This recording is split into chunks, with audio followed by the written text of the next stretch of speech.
আসসালামু আলাইকুম। আপনারা কেমন আছেন? সবাই নিশ্চয়ই ভালো আছেন। আজকে যে ভিডিওটা নিয়ে আসলাম ইসলামিক ভিডিও।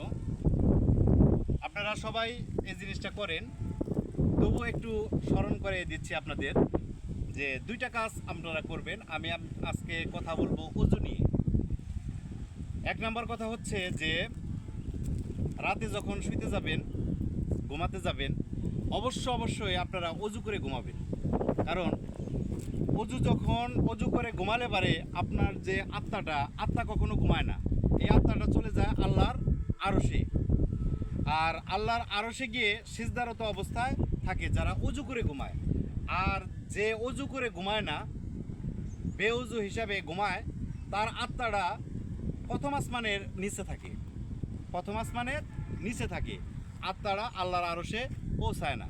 একটা বিষয় মনে রাখবেন।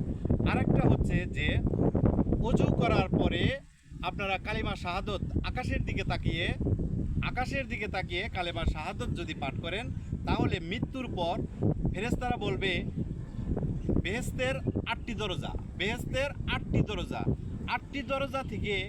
দরজাতে ফেরেশতা বলবে যে কোন দরজা দিয়ে তুমি বেহেশতে প্রবেশ করতে চাও।